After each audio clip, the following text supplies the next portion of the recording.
끝까지 이 믿음의 여정 완주해 낼 수 있는 우리 모두가 다 되기를 예수님의 이름으로 축원합니다. 완주하려면 뒤로 밀려나면 안 됩니다. 우리는 뒤로 물러나서 멸망에 빠질 자들이 아니고 영혼을 구원함에 이르는 믿음을 가진 자들입니다. 뒤로 밀려나서도 안 되고 물러나서도 안 되고 그렇다고 또 이전으로 돌아가서도 안 됩니다. 갈라디아 교회가 가지고 있었던 문제가 뭐였을까? 이전으로 돌아가려는 것입니다. 영혼을 구원함에 이르는 그 믿음을 가진 자들이 예수 그리스도의 복음으로 말미암아 하나님의 자녀가 된 그 사람들이 다시 이전의 모습으로, 종의 모습으로 돌아가려고 했던 게 문제라는 거예요. 그런데 그런 일이 왜 벌어지냐는 거예요. 갈라디아 교회에 그런 일이 왜 벌어졌고 우리에게는 왜 또 그러한 일들이 일어나고 있냐는 거예요. 그 이유는 분명합니다. 내가 누구인지를 알아야 뒤로 물러나지지 않는 거예요. 내가 어떠한 사람인지 알아야, 나의 정체성이 무엇인지를 알아야 뒤로 물러나지 않고 이전으로 돌아가지 않는 거죠. 내가 또 어떠한 신분을 가지고 어떠한 특권을 가지고 있는지를 알아야 뒤로 물러나지 않는 거예요. 모르면 이전 것이 더 좋은 것이라고 착각하게 된다는 거예요.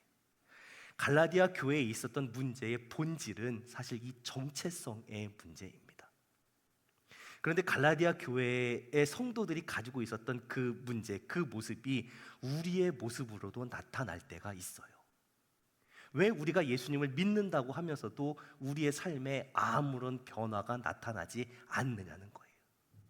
왜 예수님을 믿는다고 하면서도 내가 최후 승리를 얻기까지 주님의 십자가를 바라보고 한 걸음 한 걸음 나아가는 것이 아니라 그 십자가가 보여지기만 하면, 뭔가 힘든 일이 있을 것 같기만 하면 왜 이전으로, 예수님 믿기 이전의 모습으로 돌아가려고 하냐는 거예요. 내가 예수님 믿은 사람으로서, 하나님의 자녀로서 도대체 어떠한 신분과 정체성을 가지고 있는가, 또 어떠한 특권을 가지고 있는가, 이걸 알아야 우리의 삶이 이전과 같을 수 없다, 이전으로 돌아갈 수 없다라는 분명한 결론이 나오는 거죠. 그래서 그 이야기를 합니다. 우리의 정체성이 도대체 뭐냐는 거예요. 우리의 정체성은 이미 알고 있습니다. 우리는 자녀입니다. 하나님의 자녀입니다. 그런데 왜 하나님 자녀다운 모습이 없는 것 같은가, 그 고민이 생깁니다. 그 부분에 대해서 갈라디아 성도들에게 이렇게 이야기합니다. 상속법을 가지고 비유해서 설명을 합니다. 1절 2절 말씀 보겠습니다. 내가 또 말하노니 유업을 이을 자가 모든 것의 주인이나 어렸을 동안에는 종과 다름이 없어서 그 아버지가 정한 때까지 후견인과 청지기 아래에 있나니입니다. 상속받을 아들이 아직 어리면 아버지가 정해놓은 보호자의 관리 아래에 있는 겁니다. 나이가 돼야 상속자로서의 그 권리를 행할 수 있는 겁니다. 지금도 마찬가지잖아요. 아직 미성년자인 자녀가 유산을 많이 물려받으면 20살이 되기 전까지는 그 재산을 마음대로 쓸 수가 없습니다. 법적인 권리가 아직 주어지질 않아요. 성인이 되기 전까지는 그 법적인 대리인이 혹은 후견인이 그 권리를 대신하다가 20살이 되면 그 권리를 본격적으로 행사하게 되죠. 그렇다고 해서 자녀가 아닌 건 아니잖아요. 여전히 그 신분은 아들이고 자녀입니다. 하지만 권리를 행하지 못하니까 어떤 상태인 거예요? 종과 다름이 없는 그런 상태인 거예요. 지위는, 신분은 자녀인데 종과 다름없는 상태처럼 보인다라는 거예요. 마치 이스라엘 백성이 하나님의 백성이었고 아브라함의 약속을 이어받은 그런 아브라함의 후손들이었지만 애굽에 있을 때에는 그 자녀로서, 백성으로서의 권리를 행하지 못했던 거하고 똑같은 거예요. 그때 어떤 모습이었어요? 분명히 하나님의 백성이고 아브라함의 자손인데 애굽에서 바로 아래에서 종 노릇을 했잖아요. 예수님 믿는 사람들도 같은 상황에 있었다라는 거예요. 아직 예수님 오시기 전에, 예수님 만나기 전에, 믿기 전에 어떠한 모습이었는가? 세상의 초등학문 아래에서 종노릇 했다라는 거예요. 이스라엘이 하나님 백성이지만 애굽에서 바로의 종으로 살았던 것처럼 우리도 예수님 만나기 전까지는 세상의 종노릇 하면서 살았다라는 거예요. 세상의 초등학문 아래에서 종노릇 했다입니다. 세상의 초등학문. 학문이라고 하니까 뭐 어떤 가르침하는 원리 이런 걸로 생각할 수도 있지만 이 세상의 초등학문이 헬라어를 그대로 직역하면 세상의 기본적인 요소입니다. 세상의 기본적인 구성 요소. 그러니까 우리 눈에 보이는 나무나 돌이나 뭐 쇠나 금이나 금속 같은 이런 것들을 사실 지칭하는 단어입니다. 이 학문이라는 단어가 원래는 그 요소 그런 단어입니다. 나무, 돌, 금속 같은 그런 세상의 기본적인 구성 요소 아래에 있었다. 무슨 의미일까요? 구약에 보면 우상에 대한 설명을 할 때에 딱 그렇게 이야기합니다. 금과 은과 쇠와 나무와 돌로 만든 신을 섬긴다라고 그렇게 얘기해요.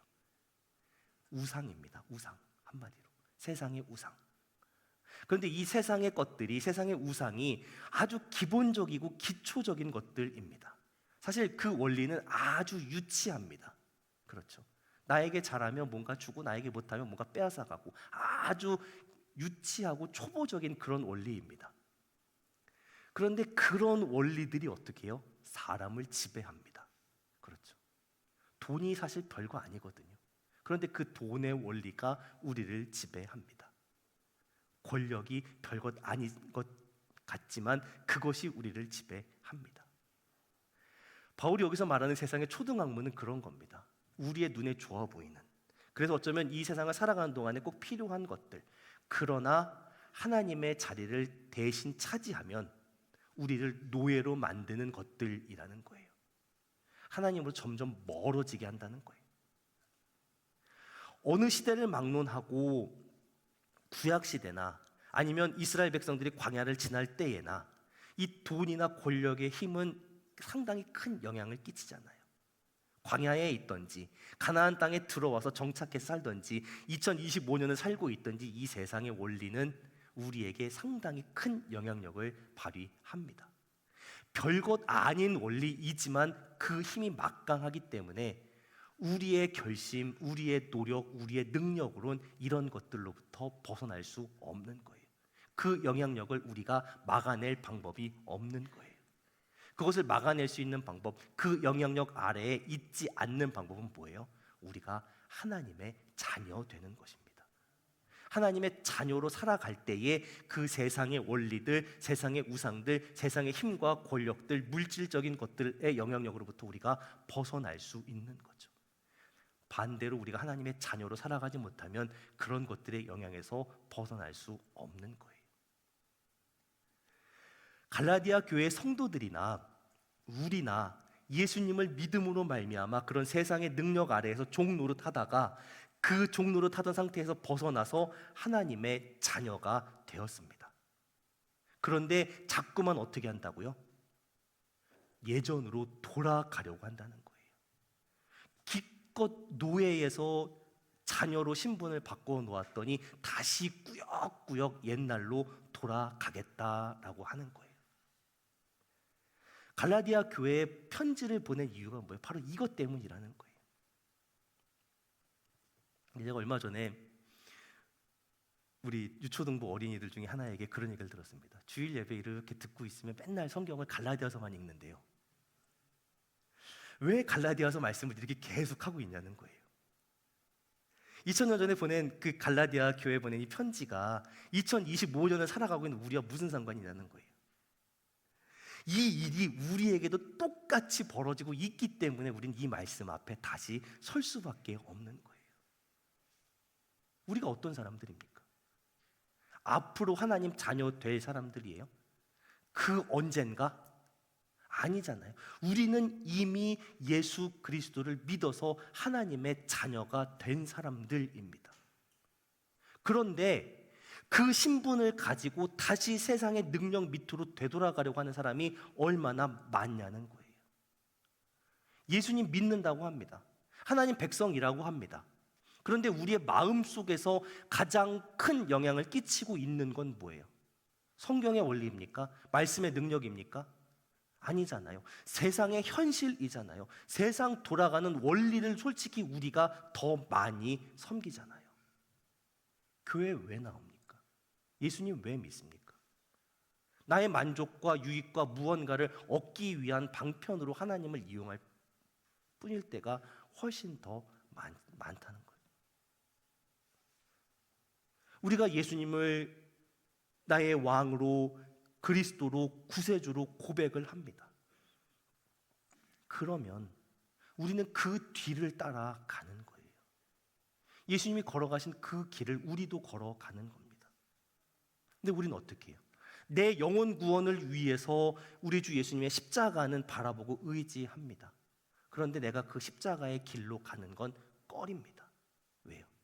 그 십자가의 길로 가면 내가 손해볼 것 같기 때문에 그래요. 그러니까 어떠한 삶의 태도를 갖느냐? 일단 내가 십자가로 내 영혼 구원은 일단 확보해 놓았으니까 이 세상을 살아가는 동안에는 세상의 원리로 살겠다라고 그렇게 결정해 버립니다. 하지만 그렇게 세상 원리로 살아가겠다고 결정하는 그 순간에 갈라디아 교회에 있었던 그 일은, 갈라디아서의 이야기는 오늘 우리의 일이 될 수밖에 없는 거죠. 잊으시면 안 됩니다. 우리는 하나님의 자녀입니다. 이미 하나님의 자녀라고 내려진 그 결론이 이루어지기 위해서 하나님께서 어떻게 하셨는가를 설명합니다. 하나님께서 어떻게 하십니까? 4절에서요. 때가 차매 하나님께서 그 아들을 보내서 여자에게서 나게 하시고 율법 아래에 나게 하셨습니다. 우리 주 예수님은 이 땅에 오실 때에 하늘에서 구름을 타고 갑자기 뿅 하고 나타나신 게 아닙니다. 육체를 가진 우리처럼 여자에게서 아기로 태어나셨습니다. 참 사람으로 오셨습니다. 흉내만 내신 것이 아니라 정말 사람이 되셨고 율법 아래에 놓인 모습이 되셨습니다. 왜 그렇게 하셨습니까? 5절에서 그 이유를 말씀하시죠.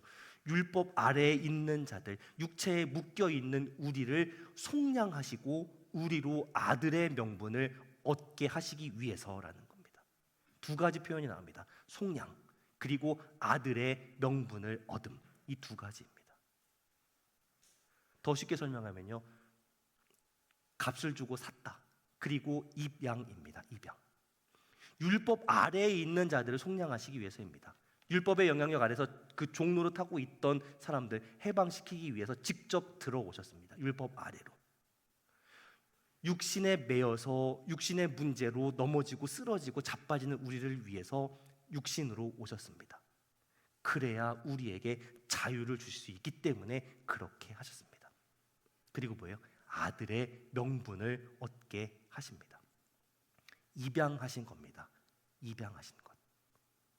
죄 가운데 버려져 있던, 그래서 저주와 진노의 종이었던 우리를 하나님의 합법적인 자녀가 되게 하셨습니다.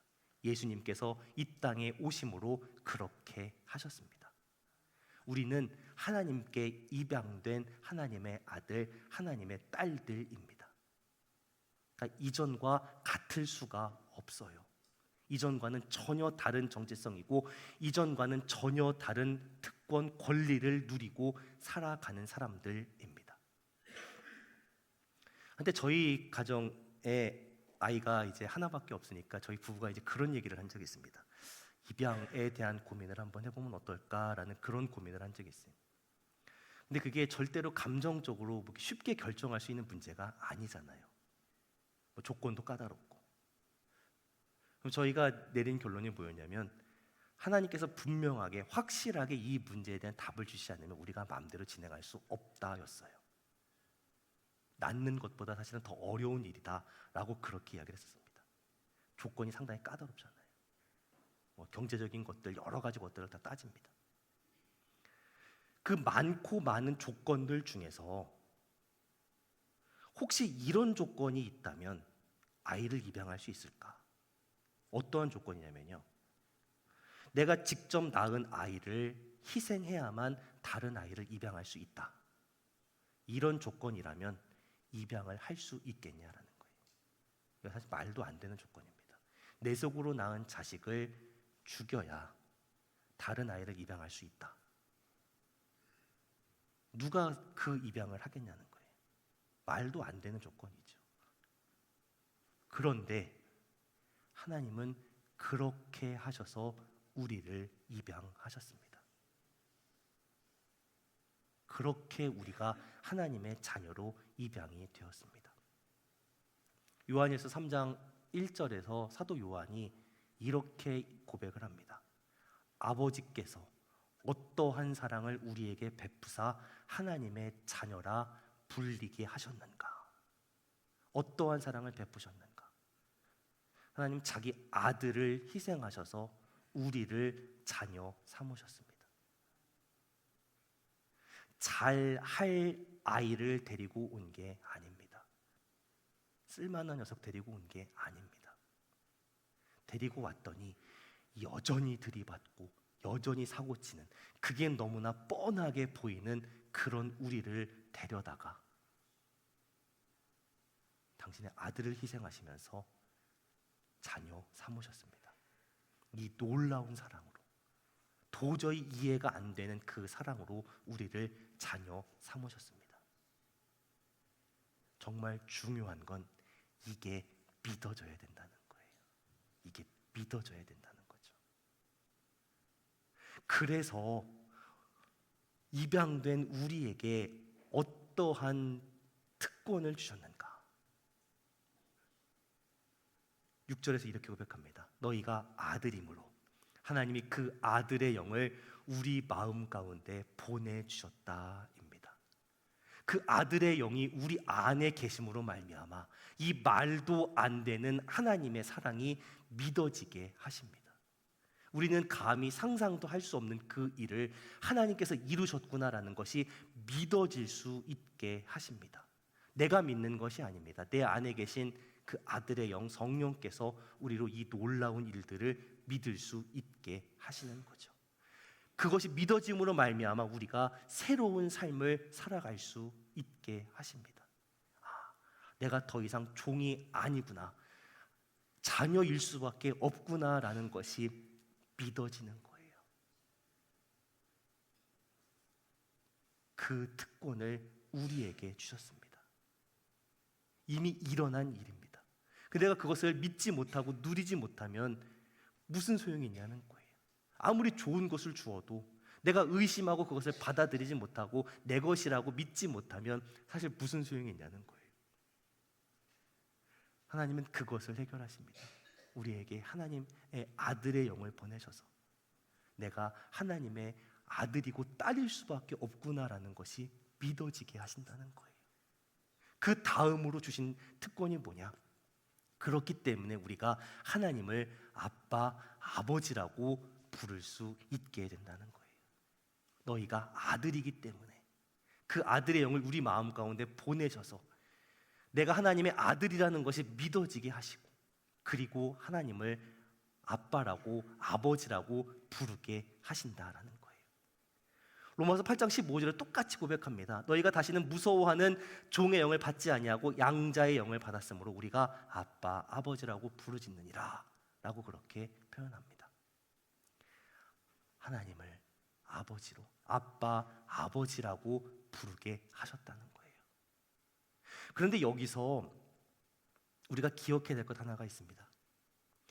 우리 성경에는요, 하나님을 아빠로, 아버지로 부른다라고 그렇게 표현하지만 사실 이 부른다라는 헬라어 원어는 그냥 부르는 것이 아닙니다. 사실 울부짖는 표현입니다. 부르짖는다가 맞습니다. 로마서 8장 15절에 있는 표현대로 울면서 간절하게 부르짖는 겁니다. 어떠한 모습을 생각하시면 되냐면, 겟세마네 동산에서 십자가를 앞두신 예수님께서 아바, 아버지요 라고 그렇게 부르실 때의 그 부르짖음입니다. 땀이 피가 되어 떨어지도록 정말 간절하게 울부짖는 그 기도를 표현하는 것이 여기서 이야기하는 아바 아버지라 부른다입니다. 우리가 하나님을 아바 아버지라고 부른다는 것 속편한 상황이 아니라는 거예요. 다정하게 아빠하고 부르는 그런 상황이 아니라는 거예요. 환난 중에 울부짖고 비명을 지르면서 하나님을 찾는다라는 그런 의미입니다. 우리가 하나님의 자녀로 살아간다는 것을 무슨 일을 만나든지 다 만사형통하고 내 앞에 있는 것들 다 치워지고 내가 탄탄대로를 걸어간다라고 그렇게 생각하는데 그게 아니라는 걸 알잖아요. 하나님 자녀 된다는 것 쉽게 편하게 모든 일 형통하게 산다는 의미가 절대 아닙니다.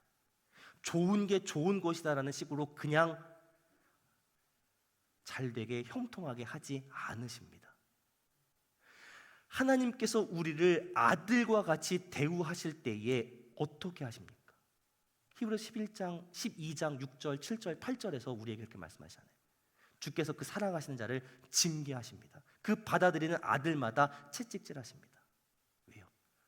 하나님이 아들과 같이 대우하시기 때문입니다. 징계하지 않는 아들 없습니다. 만약 징계가 없다면, 하나님의 그 다루시는 손길이 없다면 우리는 친아들이 아닌 거예요. 예수님 믿고 하나님 자녀된 우리도 어려움에 빠질 수 있습니다. 환난에 빠질 수 있습니다. 왜요? 우리를 사랑하시기 때문에 그렇습니다. 사랑하시기 때문에 우리를 내버려 두지 않으시고 붙드시고 빚어 가십니다. 아니 그럼 자녀 돼도 힘들고 안 돼도 힘들면 무슨 차이가 있냐는 거예요. 그런 생각이 들 수도 있죠. 우리가 하나님 자녀가 되었을 때, 하나님 자녀가 되었다는 것을 모를 때, 그리고 하나님 자녀가 되었다는 것을 알고 그 특권이 무엇인지를 알 때에 그 고난을, 환난을, 어려움을 대처하는 방법이 달라집니다. 문제가 생길 때에, 어려운 일이 있을 때 세상은요 탓합니다. 나 자신을 탓하고 다른 사람 탓하고 이 세상 탓하고 심지어 하나님을 탓하기도 합니다. 하지만 하나님 자녀인 우리는 어떻게 해요? 내 탓도 하지 않고 남 탓도 하지 않고 세상 탓도 하지 않고 하나님 탓도 하지 않습니다. 하나님께 나의 아버지, 나의 아빠, 아버지라고 부르면서 나아갈 뿐이죠. 어떻게 하나님 나에게 이렇게 하실 수 있느냐? 하나님 믿는데 왜 내가 이렇게 일이 안 풀리냐? 그렇게 불평하고 원망하지 않아요. 내 상황을, 내 어려움을 자녀로서 솔직하게 고백하면서 그 마음을 하나님께 쏟아 놓으면서 의지하면서 나아가는 거예요. 우리가 하나님 자녀라는 것 어떻게 다시 한번 확인하고 확신할 수 있을까? 이 문제 앞에서, 고난 앞에서 어떻게 하고 있는가를 보면 됩니다. 움츠리고 불평과 원망에 가득 차서 남 탓하고 세상 탓하고 내 탓하는 그런 모습으로 있는지, 아니면 하나님의 자녀로서 내가 당당하게 하나님을 찾고 구하고 부르짖고 있는가, 이 모습으로 확인이 되는 거죠. 어떻게 하고 계십니까? 고난과 환난과 어려움 앞에서 하나님께 불평과 원망이 아니라 아바, 아버지라고 부를 수 있는, 그렇게 부르짖을 수 있는 우리 모두가 다 될 수 있기를 예수님의 이름으로 축원합니다. 다시 한번 결론이 우리에게 선포가 됩니다. 7절에서 이렇게 보겠죠. 그러므로 내가 이후로는 종이 아니요 아들이니. 아멘. 사실 이 4장, 갈라디아 4장 7절 말씀은요, 세번역 성경의 표현이 조금 더 좋습니다. 세번역 성경에서 이렇게 표현합니다. 그러므로 여러분 각 사람은 이제 종이 아니라 자녀입니다 라고 얘기해요. 쭉 보세요. 지금까지 바울이 우리 아니면 너희 이렇게 얘기하다가 7절에 딱 들어와서요 갑자기 복수가 아니라 단수로 너라고 이야기합니다. 그런 거예요. 쭉 이 편지를 같이 나누다가 한 사람 한 사람 다 지목해 주는 거예요. 일으켜 세워주는 거예요. 당신은 더 이상 종이 아닙니다. 하나님의 자녀입니다. 한 사람 한 사람 한 사람 한 사람 눈 마주치고 일으켜 세우면서 그렇게 이야기하는 거예요. 너는 이제 더 이상 종이 아니다. 하나님의 자녀다. 라고 그렇게 이야기하는 거죠. 우리 한 사람 한 사람에게 그렇게 말씀해 주십니다. 종이 아니다. 하나님의 자녀다. 이 말씀의 결론을 붙들 수 있는 우리 모두가 다 되기를 예수님의 이름으로 축원합니다. 말씀을 정리합니다. 갈라디아 교회 문제가 뭐였다고요? 다시 되돌아가는 그 문제. 결국 이 문제는 정체성의 문제입니다. 이 특권을 가진 하나님의 자녀였던 사람들이 다시 종이 되겠다고 그렇게 애를 쓰고 있는 거예요. 이 문제는 우리의 문제가 될 수 있습니다. 언제든 우리의 문제로 우리 앞에 놓일 수 있습니다. 내가 하나님 자녀라는 정체성이 분명하지 않으면 내가 이렇게 은혜로 받은 이 특권을 걷어차 버립니다. 그리고 세상의 원리에 묶여서 노예처럼 살아가게 됩니다. 내가 누구인지를 분명하게 알아야 합니다. 내가 어디에 있는 사람인지를 분명하게 알아야 합니다. 나는 예수님 안에서 하나님의 자녀가 된 사람입니다. 이걸 분명하게 알아야 어떠한 문제가 생겨도 하나님의 자녀로 살아갈 수 있습니다. 그래야 내 앞에 문제와 어려움과 고난이 놓여도 그것을 이상하게 여기지 않을 수 있습니다. 도리어 내게 고난이 있는 것 기뻐할 수 있습니다. 왜요? 이 고난 속에서 나를 연단하시는 하나님의 손길이 있구나라는 걸 고백할 수 있기 때문에 그런 거예요. 하나님의 사랑이 확인된 순간이기 때문에 고난 중에 도리어 더 기뻐하는 거죠. 내가 합법적으로 하나님께 입양된 자녀라는 것을 기억하시기를 간절히 기도하고 축원합니다. 그렇기 때문에 내가 하나님을 아빠라고 아버지라고 부르질 수 있는 거예요.